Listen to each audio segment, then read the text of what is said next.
Hello and welcome to another episode of the Ruminating Hour Miss FM. My name is Tony. Phil.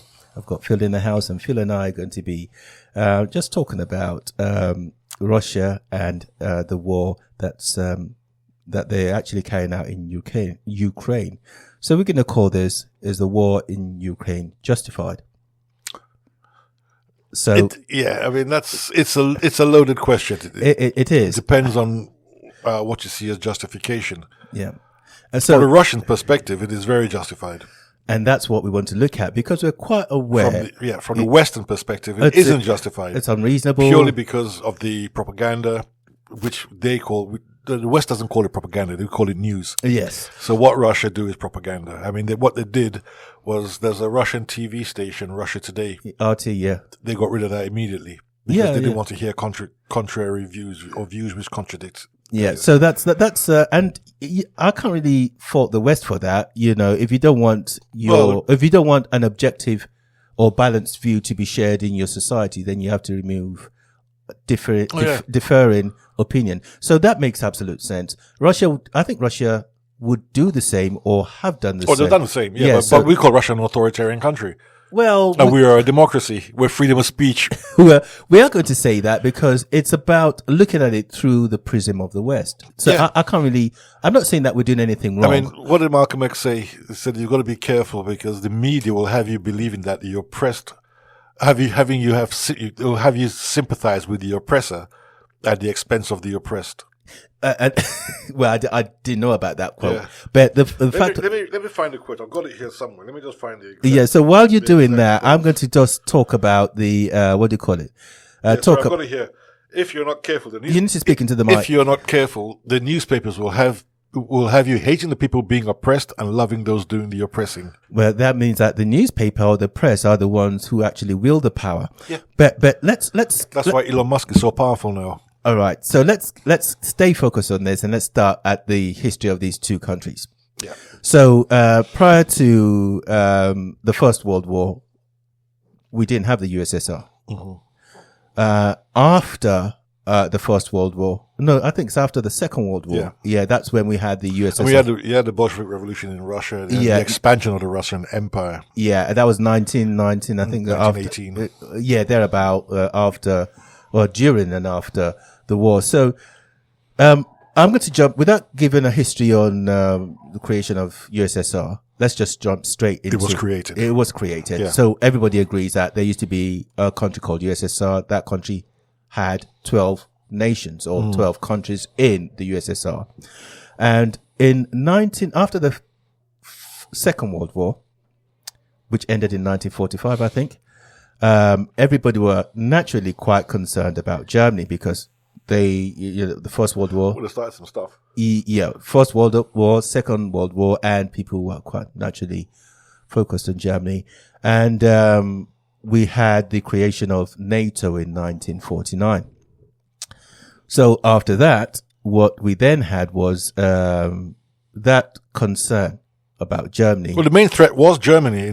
Back then. They were very careful. That's why America stationed a hell of a lot of troops in Germany. I think they're still there today. Now, so, Russia. And Britain and Russia. In Berlin when it was divided. They had a hell of a lot. They didn't want the rise of the militarism in Germany again. Well, as we say in my village, doesn't lie. As we say in my village, once bitten twice shy.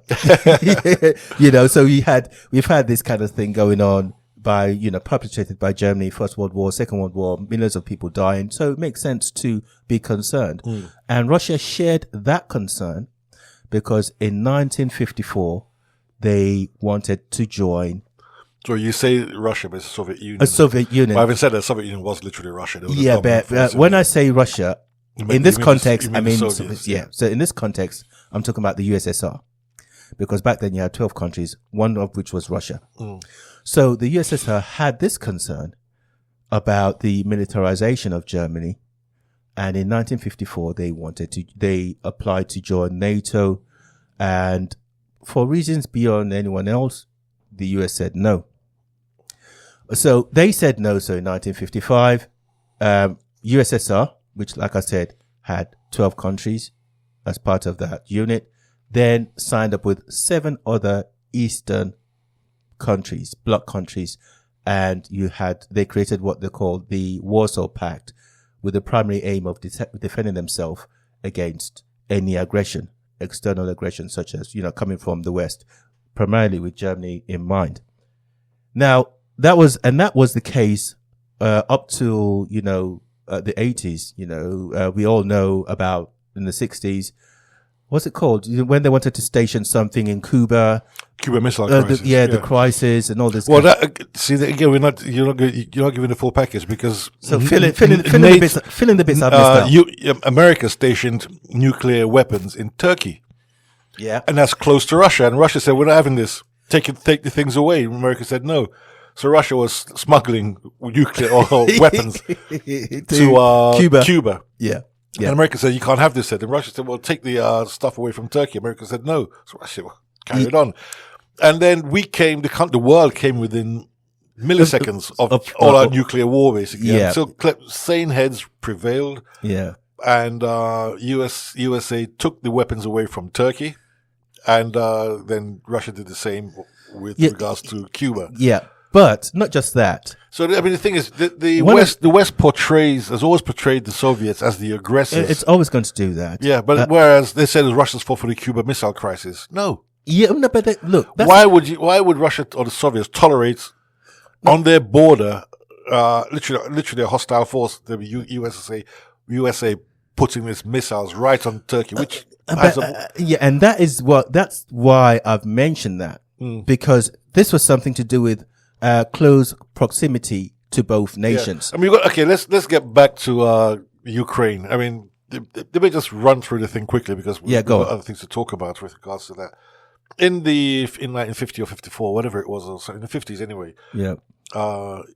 Russia gave Crimea to Ukraine under the pretext that it was part of the Soviet Union, so it didn't really matter who governed it or whatever it is. It was just they are one country and stuff. Although 300 years previously, 1783, Catherine the Great was. But it's always been seen as Russian up until 1954 when it was ceded. Yeah, and then Russia took it back in 2014. Just walked in and took it back as ours. They ain't gonna do anything about it because it was given. I think they used the pretext of what Israel is doing, but that's another argument altogether. That's a different conversation. But the thing is, between 2004 and 2014, 2004 and up until 2022, when the special military operation happened, as Russia will call it. Yeah. USA or the West have been meddling with Ukrainian internal politics, trying to convert them, and they overthrew not Russian sympathizing government. Now that's the bit that I want us to talk about in detail. Because I'll get into that, but I'll get into that in a sec. But again, during the collapse of the Soviet Union, it has to be taken into consideration. Yeah, it was understood that NATO wouldn't expand when NATO expanded, and Russia drew a red line saying Ukraine will never join NATO. Yeah, and then they tried to push Ukraine into NATO again. This Western sympathizing government to get in there and say. Whatever, basically. 2004, there was all this protest and all these things going on. Lukashenko was the president at the time.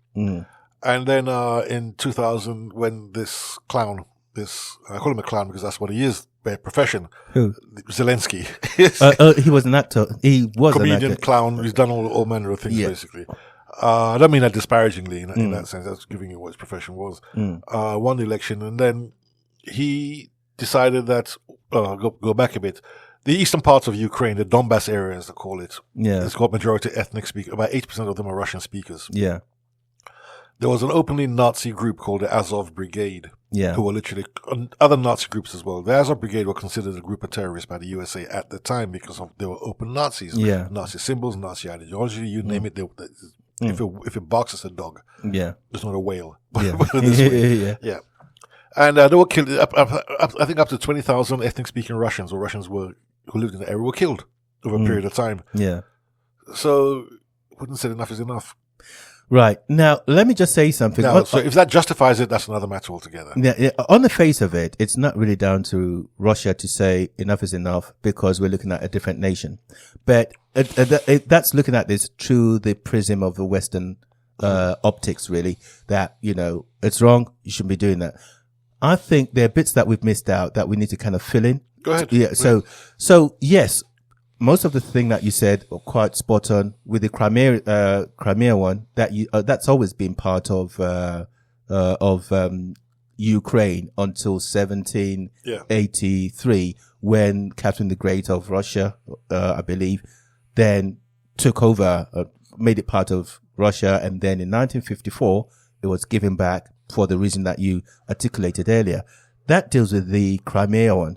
So the fact that Russia went back in and took it again doesn't mean that it's Russian. It's always been Ukraine. It's always been. But you see, they didn't just walk in and take it. They had a referendum in there.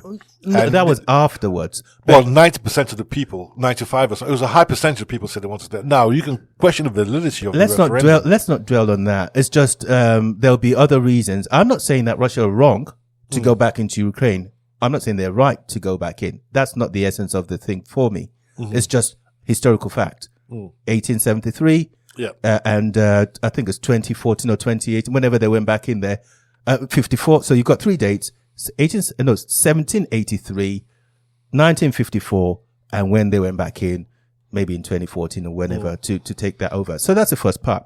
The second part for me is this. What really started this whole thing off, we started off the missile situation in Turkey and in Cuba. It was quite clear that both Russia, USSR, and the US were adversaries. Yeah.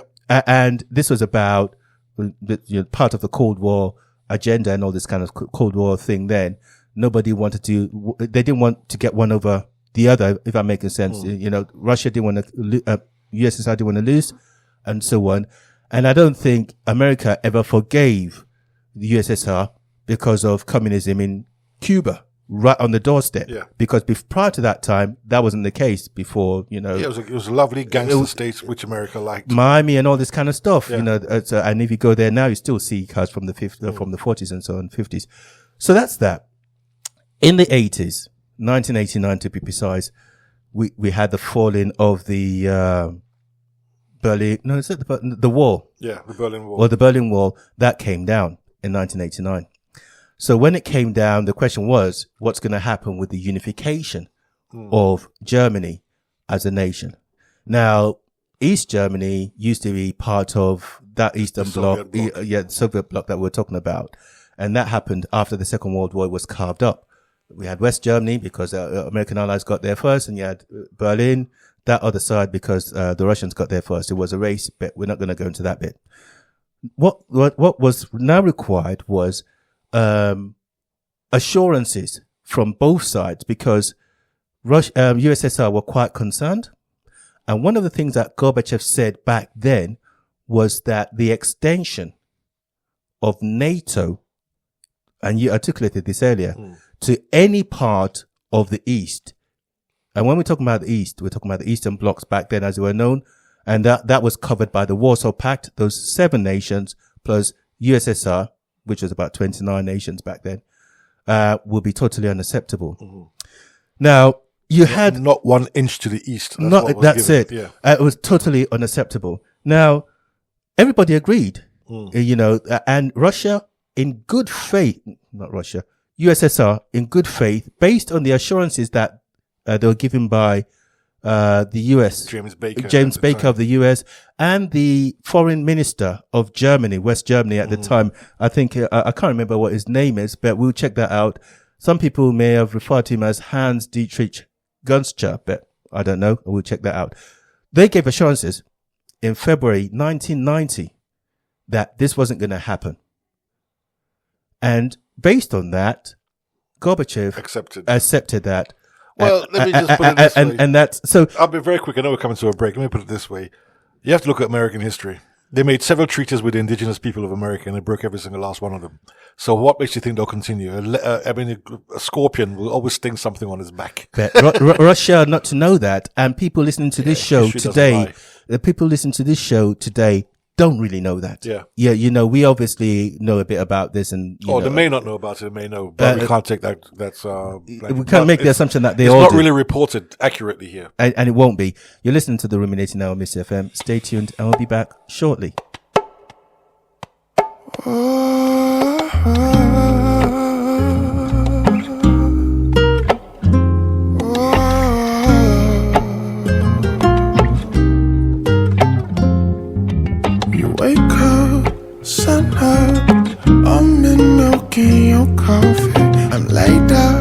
the sofa with a guitar shaped like your body. While you pull a little sip and sway your caffeinated hips. Brown skin, mama, the morning's sweet when you're by me. Fill up my cup, you ask me how I like it, baby. My love, you already know, I take it black like you. I take it black like you. Little sugar, I take it black. Love me in the morning with you. Love me in the morning time. Best skin, no makeup.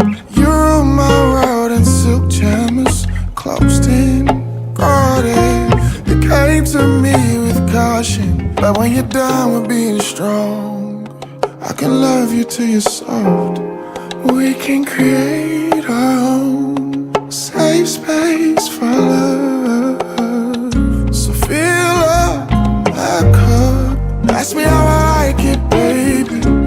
My love, you already know, I take it black like you. I take it black like you. Just like you are, I take it black like you. Take it black like you. Take it black. I take it black like you. I've been feeling for a minute, baby. Sentimental for your sentiment shade. Oh my God, you drive me crazy. Oh, tell me where you come from. Let me hear your water, and we can make some new life with our love. And make them black like you.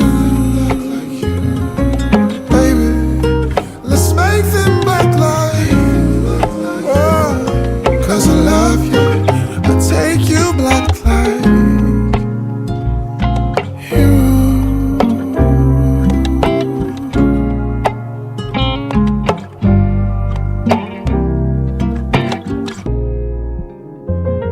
Love me in the morning. Love me in the morning time. Welcome back to the Ruminating Hour on Missy FM with Phil and Tony, and we're talking about the justification of Russia's presence in Ukraine.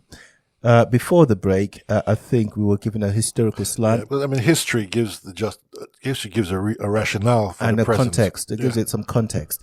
So there's been lots of people that kind of gone back and forth to dismiss the assertions that Russia's been making regarding the claim to, not an inch towards the east and so on and so forth. But let's just, in a nutshell, do you want to do this? Do you want to just give a quick break on quick summation of the collapse of the USSR? Yeah, I mean, when Gorbachev came into power, he relaxed the rules a lot. I mean, perestroika, glasnost, trying to open up the Soviet Union and stuff. And then the people of other countries, i.e., Eastern Germany were the main ones. They used the whole freedom to protest and wanted out of the Soviet sphere of influence. Yeah. They wanted to be part of Germany again or whatever. Yeah. So when Germany was unified, or the collapse of the Berlin Wall, other countries took it upon themselves to leave. Yeah. Czechoslovakia, as it was then, and then became Czech Republic and Slovakia. Poland, Hungary, all the Eastern European countries became independent states once again because they were all under. So they were independent. They were independent to a large extent. To a certain extent, but they were under Soviet sphere of influence. I mean, Hungary in the 50s wanted to get its freedom from the Soviet Union, and the Russians sent tanks in there and quelled it, basically. Yeah. But this time they had no choice. Yeah. But the one which affected Russia the most was Ukraine.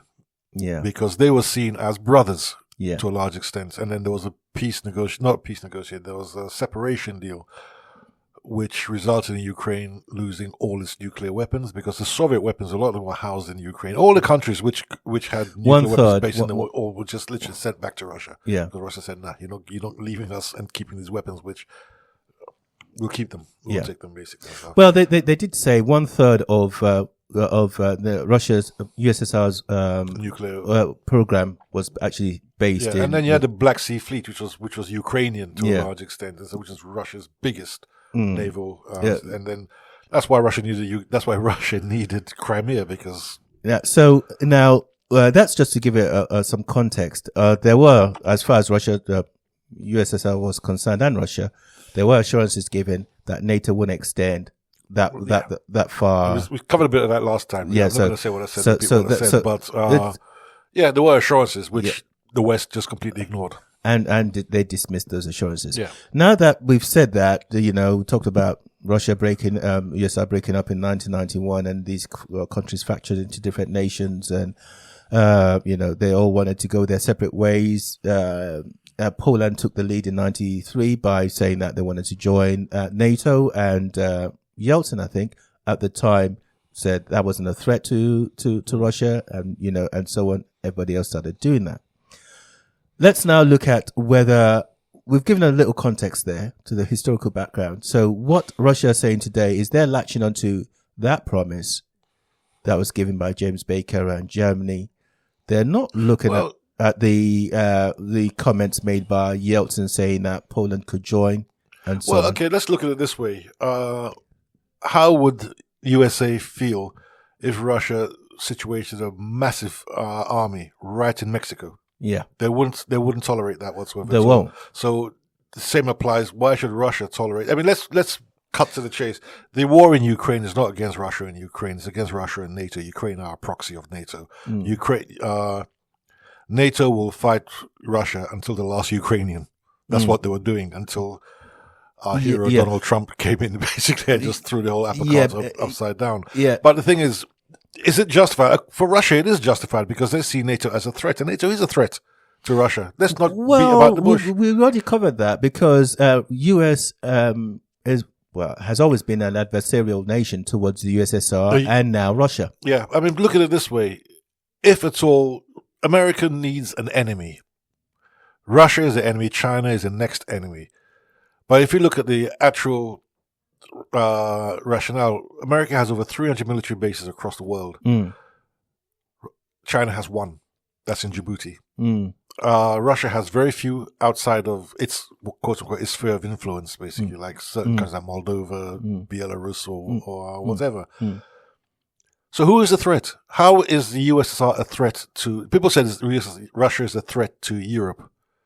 Militarily, Russia is a threat because it's a military power. Yeah, because of military power. So why is Russia a military power? Because it sees Europe as a threat to Russia. Russia's been invaded several times by Napoleon, by the Germans. So they see everybody as and both those invasions came via Ukraine. Well, I think I wouldn't say that Russia. Well, they are a threat at the moment, and I'll tell you why I think they're a threat. Apart from Ukraine, they've been foreign into different parts of Europe. You know what happened under Theresa May when they killed someone in the UK. I can't remember the name of the guy. One of their spies. One of the spies there wasn't killed. It was poisoned. They killed another one in the hospital. I can't remember his name as well. They've been actively going out hunting people down, maybe Russians or Russians who turn their back. Double agents. That kind of stuff. And they've been doing that on foreign land. They've been doing what Israel's been doing that, but that's another. Well, hold on. This is not about Israel. That's a different conversation. It's a precedent, but there's a different conversation. If it's acceptable one person to do it. No, there's a different conversation to have. The reason why I think that what people they've been doing that, it's wrong. It's wrong because the poisoning of the ship or I can't remember the person's name. Yeah, I think poisoning of the person in Salisbury. So that's it. Yeah. The toxins that were used could have killed a lot of people. It could have, and did kill one person. Yeah. Yes. Yeah, it did kill one person. Yeah. So it's wrong to do that. Mm-hmm. While I agree that it's wrong to do that, what I I'm not really bothered about Russia or Ukraine, but it cannot be right that the West would expect to judge Russia on Western values, culture, or whatever you want to call it. People are different. You're not applying that same principle to the Middle East. You're not applying it to China. You're not applying it to North Korea and all that kind of stuff. But because principles are flexible. Well, yeah, that's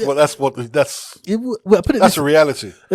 Again, that's based on in the West. We may say that, but other parts of the world may see the certain principles. Once you say this is what you're going to do, they believe what you're going to do.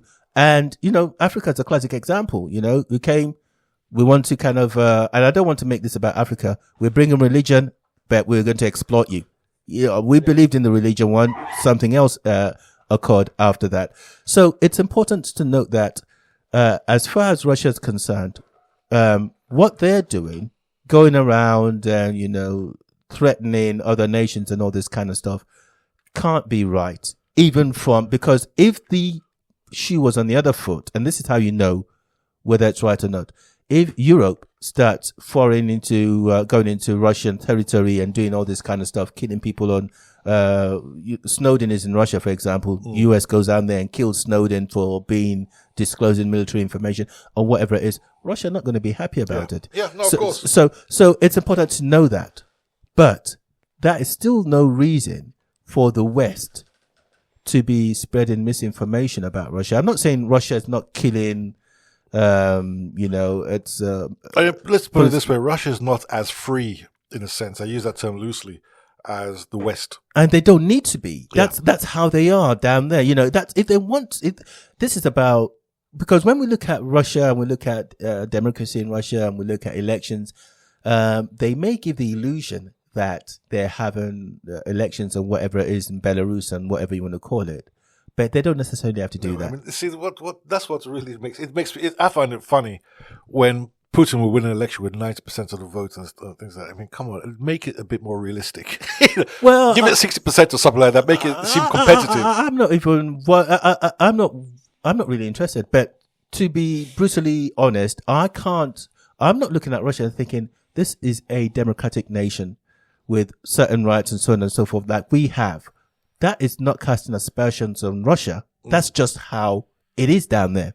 They may change going forward, but that has to be, it may not be through an evolution. It may be a revolution, but it will be a revolution from within. Yeah. Not from, not. If you force it, it'll be a wrong type of revolution. That's it. So always is. Yeah, that's it. So, and it's important to know that Putin is someone who came through the USSR period. So the way that he sees things is like it's seeing it through that prism.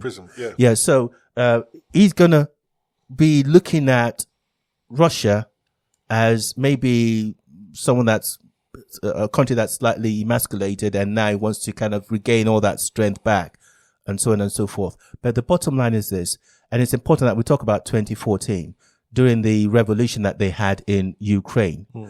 Up to that point, the Ukrainian president was being courted by Russia and by the EU. They needed 20 billion loan. The EU offered $883 million dollars. Russia offered $15 billion. So he turned to Russia. And what happened? The Ukrainian society was then weaponized. They turned people against Russia and that chap. That, as far as I understand, and this is just purely from memory and the news that I've been fed, being a Westerner, that he had to get in a helicopter and escape to Russia. I think that's. I don't know whether that's true or not. But how is it wrong for him to turn to Russia when you've been offered 15 billion and another part is offering you 883 million, less than a billion, simply because you want to be part of the EU, not NATO, part of the EU? That was the conversation that was being had. So they put it out there that freedom has been denied and all this kind of stuff and whatever it is. And that was the start of it. So that same year, Russia went into Crimea. That maybe 2017, 2018, they went into Georgia. They went into some other parts of, because these are parts of spheres of influence. But this is it. So it's not something which America hasn't done. Yeah, of course, and and continue to do. So they went into different parts of the old Eastern Bloc whenever it was deemed necessary, and I can't condemn Russia for that. No. So if I'm not condemning Russia for that, then I need to look at what we're doing that's wrong. How far back do you want to go? I'm looking. I mean, that's a separate conversation. It's not. We're doing a lot wrong. I mean, the way in which the West, as I said, tries to influence other people into their ways of thinking, it's and at the expense of many, many lives. Which whatever you do not talk about the US dollar being the world currency. Don't talk about that. It's not for long anyway. Don't say that. Don't mention the BRICS nations. And whatever you do, you have to think carefully, Phil. I don't want you to say anything about the US wanting 50% of Ukraine's natural resources. You can't talk about that. See, that's what I like about Trump. He doesn't beat around the bush at all. No, he doesn't. But what would have happened is that they would have done it in such a way that this social engineering of people, and we're quite good at doing that, turning people against their own government, making it seem like our culture and everything is the best in the world, our currency and all this kind of stuff, even up to the extent that Russia included, everybody were trading in Russia was trading in its adversaries' currency. In looking to, on the world, world economy, world market, they were using dollars until very recently. Well, what I can see, I know we're going to go to a break, please, I'm very quick. What I can foresee is that when this US-backed Ukrainian leader Zelensky goes away and America tries to get the 50% of his Ukraine's resources, Ukraine are going to turn to Russia. So protect us. And that's exactly what Russia will do. Yeah. So let's take a quick break. But before we do that, maybe when we come back, we should talk about maybe Ukraine needs to reset its relationship with Russia, whether it's with Putin or whoever it is. Yeah. It's not about Putin now. It's about Russia as a nation. Yeah. Reset that relationship. You're listening to the Ruminating Hour, Miss FM. Stay tuned and we'll be back shortly. No, I don't want to love you, 'cause I know how you are. That's why I've been staying away from you. That's why I haven't called you, 'cause I know you could possess my body. I know you could make me scrawl. I know you could have me shaking. I know you could have me climbing walls. That's why I don't want to love you.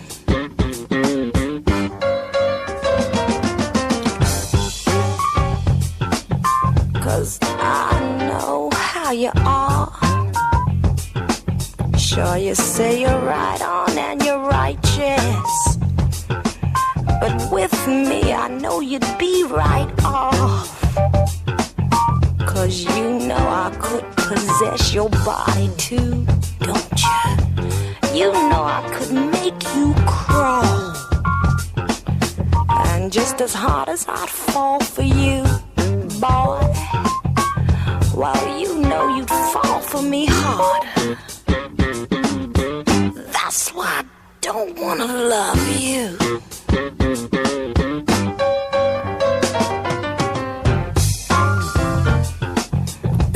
I know what you do to my heart. You'd scorch it just like a hot iron.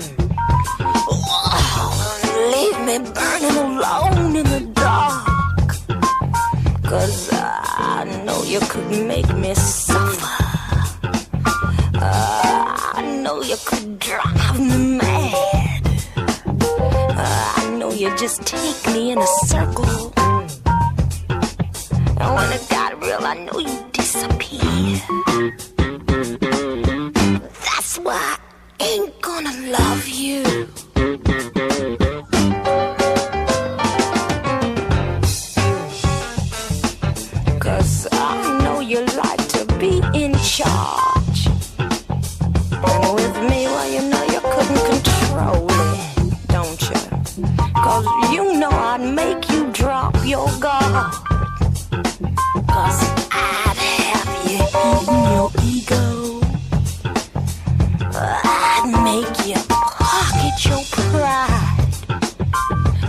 just as hard as I'd be loving you, boy. Well, you know you'd be loving me harder. That's why I don't wanna love you.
Welcome back to the Ruminating Hour, Miss FM, with Phil and Tony. We're talking about the Russian presence in Ukraine and so on and so forth.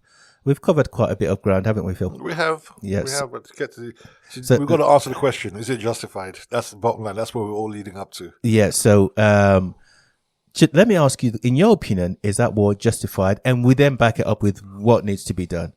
Or we can talk about you see, what Ukraine needs to do. War is politics with bloodshed. Yeah. And I'm of the opinion that you don't need bloodshed in politics, you need dialogue. Yeah. Having said that, sometimes you've got to defend yourself and your interests. Right. Okay, your interests are, that's where it's debatable. You have to look at it back, I can't remember what year it was, but there's the Minsk agreement between Russia and Ukraine, where in a region called the Donbass, eastern Ukraine, where the majority of people are ethnic Russians, for want of a better term, Russian speakers. Because during the Soviet period, the people moved around everywhere, they could go wherever, but they stayed close to Russia in eastern Ukraine. And they were, how do I describe it? They were being attacked. So there was an agreement. They were separatists, but they were mainly political separatists, not armed separatists. They weren't insurgents or anything like that at all. They were predominantly not.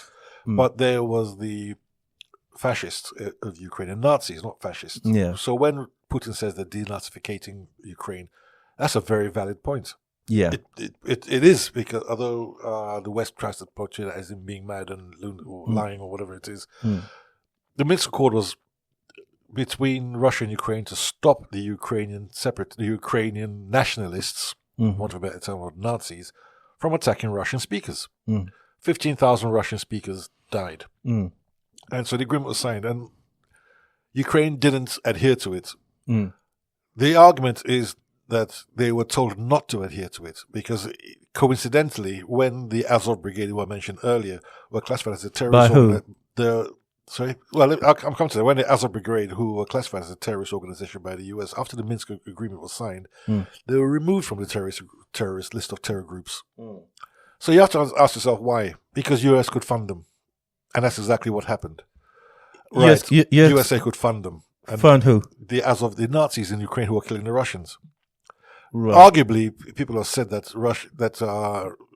Ukraine was used as a proxy to goad Russia into a conflict.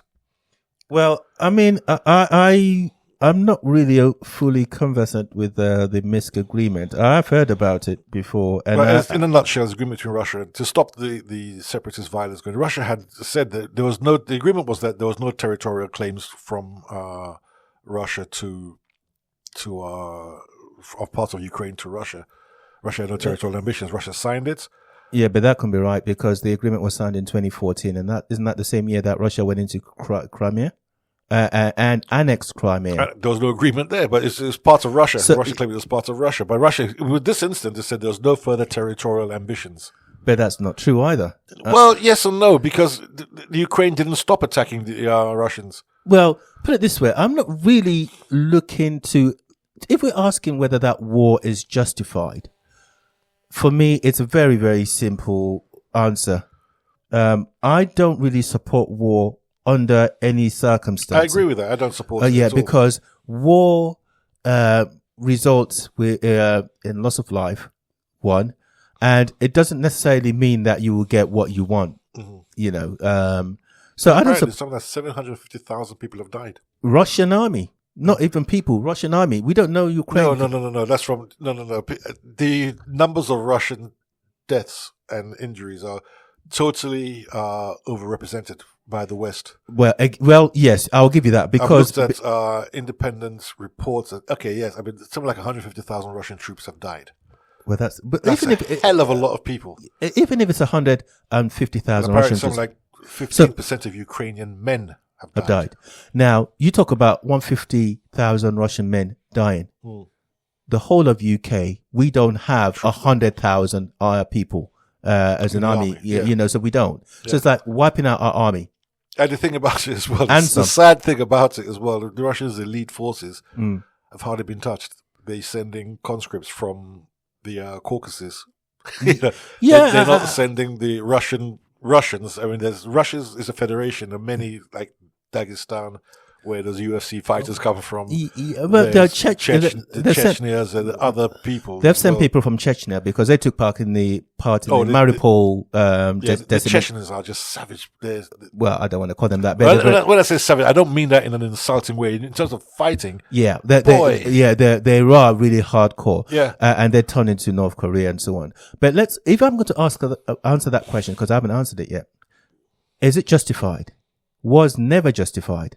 But Russia does have a point. Yeah. So you can't dismiss Russia's point or claim because no matter how we spin it in the West, we need to self-reflect, look in the mirror and see why, Russia will be making such a claim. Let's just take it one by one. We've given out a whole bunch of history, what's happened and so on and so forth. If, that in 2014, the Ukrainian leader who turned to Russia for assistance, if he had remained in power, this wouldn't have been the case. It wouldn't be the case. If Ukraine that needed assistance, look, you don't need to be a rocket scientist here. I need £20. You give me 80p. Somebody's giving me £15. Who are you going to go to? And Russia doing that because they want to keep you close. Yeah. And it's not unreasonable for Russia to want that kind of relationship.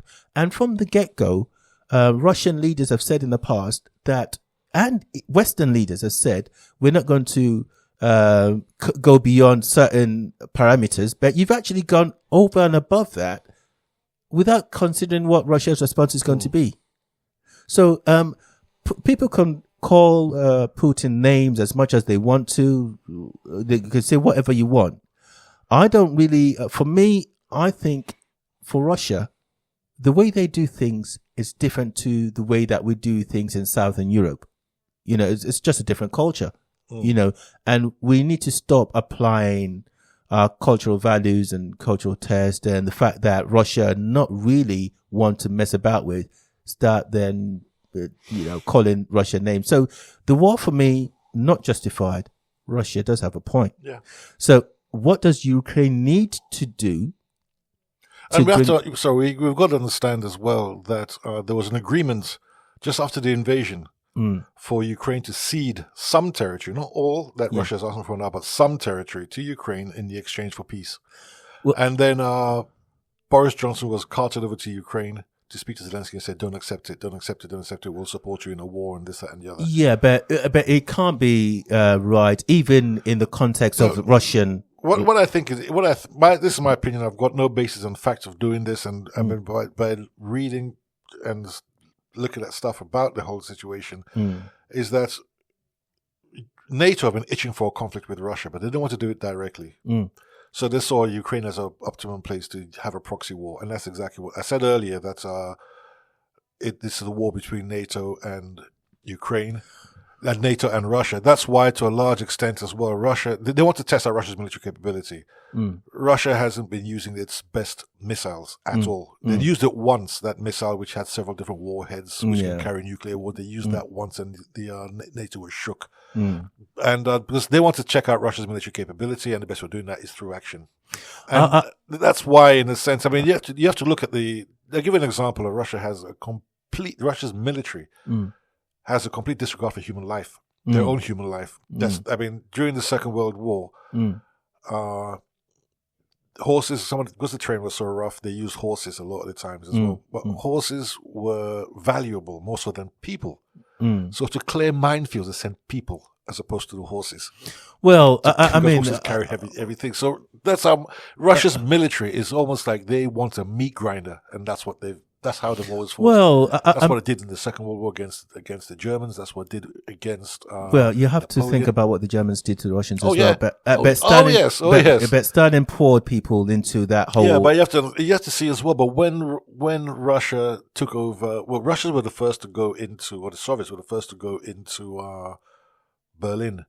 Yes. They didn't go on a killing rampage the same way the Germans were doing in Ukraine in particular. They wanted to win the war. They weren't looking to kind of, to seek revenge on the German people. But and because of the invasion, there's several invasions that Russia's, even the Crimea War, there's several invasions that Russia have endured. That's why they said we're going to create a buffer. Yeah. And that's exactly what they did. So, and all the point that you're making there seems to kind of further justify Russia's claim to wanting, to wanting to keep Ukraine out of NATO and so on. You mentioned Russia's military prowess. Well, if you go to Syria, you see how they helped. They didn't mess around at all. They just flattened everything. And if you look at Mariupol, that's what they did. Flattened it. So their philosophy is different. They flatten the whole place. Well, I mean, it's not different, really. I mean, that's what the U.S. and the allies, quote unquote, did to Iraq. They flattened it. Yeah, it's much easier to kind of flatten. Especially when, I mean, at least Ukraine has air defenses. Well, sophisticated, but Iraq didn't. Yeah, the Palestinians don't. Yeah. So, and that's the approach that they take. Now, let's talk about Ukraine. For me, no sovereign nation would want to cede any territory, not 1 foot of it. What needs to be done, for me, is Ukraine need to recognize that Russia is not only a powerful nation, there is method and logic to their claim. Yeah. I mean, Ukraine needs to realize that they messed up. Well, again, I'm not particularly... now they're left in a lurch because Trump has just cast them aside. This is it. And we haven't even talked about Trump's position, and we've got a few minutes left. How can you have a peace deal between two protagonists and one protagonist left out? Well, even the Saudis were surprised. Yeah, but don't forget, when we go back to the 90s, we're talking about, we mentioned this a few times, USSR and America, the other nations weren't party to that conversation. So it's not something that's unheard of. You're looking at the two leading protagonists here. It's about USSR and the USA. So, it's about Russia and USA. And if we're going to call a spade, those two need to sit down and have a conversation.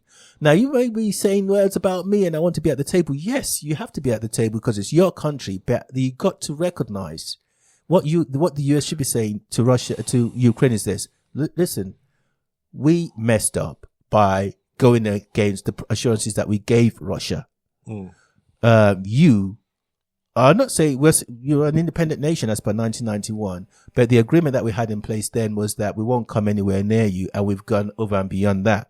So you need to, have your differences, settle your differences between Putin and, because I still believe that if Putin and I don't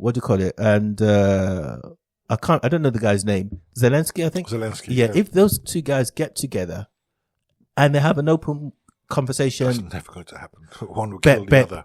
No, but they do need, and that's exactly what they need Well, to get they'll over. do it through their proxies, their foreign ministers. They and do stuff that like first. Yeah. They do that first, and then they get into the room and have that conversation. I think that whether people want to believe this or not, all Putin wants is the assurance that Ukraine will never join NATO. Yeah. And he said that repeatedly. Yeah, if they will never join NATO, he'd be happy to give back all those countries, Crimea and all this kind of stuff, and they can reset and have another relationship. Well, he said that Crimea is never going back. He said Crimea is never going Yeah, back. Crimea in particular is dear to Russia in that sense. Yeah, because of the strategic location and so on. But if they have, again, I'll put it to you, if Ukraine in 2014, if they had turned to Russia, taken that money, foster closer ties with Russia, like the Crimea, when we're talking about Crimea. Yeah, true. Yeah, so, and we want to get back to that kind of position, where, and not just that, it's a bit too late to roll back now on all the countries that have signed up to NATO, Estonia, Latvia, Lithuania and all these kind of countries, Finland, Sweden. It's too late to roll back on them. And that's simply because of the Russian leadership, i.e. Putin. Somebody else can come to power in Russia that may take a different attitude to what Putin's taken.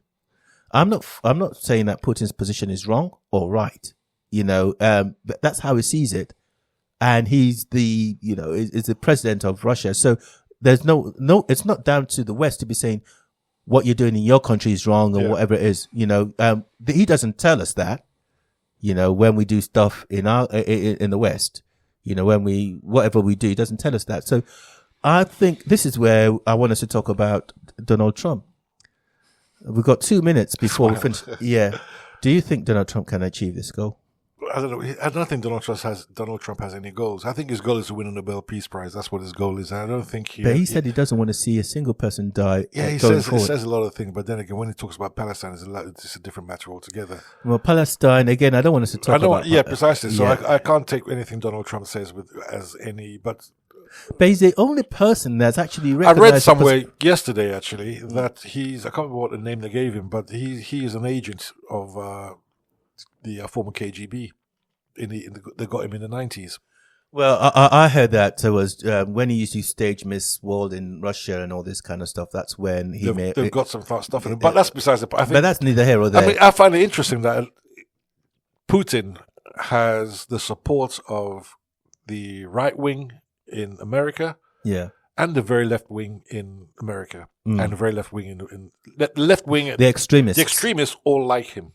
For the neutrals don't, and the extremists like Trump. The neutrals don't. Well, I mean, I'm a centrist, so I